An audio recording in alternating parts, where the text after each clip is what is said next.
Assalomu alaykum. Bugungi kun energetikasi haqida gapirmoqchiman. 13-sanada tug'ilgan insonlar kimlar? Ulardagi energiya qanaqa bo'ladi? Ularda eski narsani o'ldiruvchi va yangi narsani dunyoga keltiruvchi energetikasi bo'ladi. Bu sizning eski fikringiz.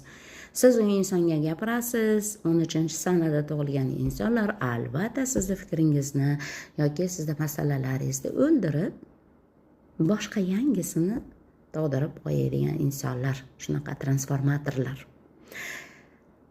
Bir soni bu aynan lider, 3 soni bu uchburchak deydigan bo'lsak, uchburchak bu rivojlanish, piramida.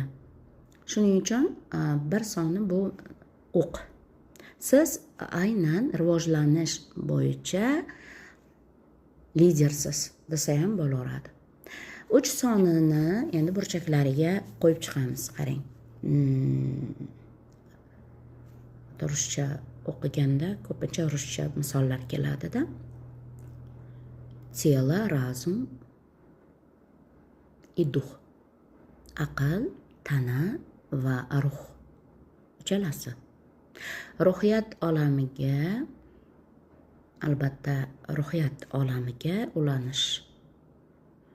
Ruhiyati bor inson Alloh taologa ulana oladi. Tana, aql.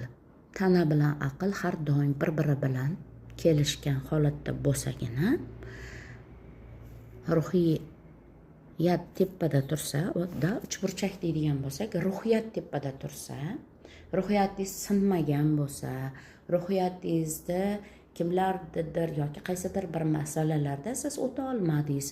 Sizni ruhiyatingiz sinishi shart emasda, tana reagировать qiladi. Uchalasi birga. Sizni ruhingizni sindirishda tanaga ham ta'sir qiladi, aqlga ham ta'sir qiladi. Va siz bu piramidani oyog'i osmonda bo'lib qoldi, endi siz buni tikka qilasiz va shunda lidersiz. 13 sonidagilar aynan sizni piramidangiz oyog'i osmondan bo'lib qolgan bo'lsa, uni tikka qilib qo'yish va rivojlantirish, sizni уверенно, ya'ni ishonch bilan yer olamida tura olishingiz va rivojlanishingiz uchun eng buyuk transformatorlar, liderlar ular. Shuning uchun 13-sanada tug'ilgan insonlar albatta o'zingizni yaxshi ko'ring va o'zingizdagi energetikani ishlatishni bilish va uni hurmat qilish, qadrlash sizning vazifangiz.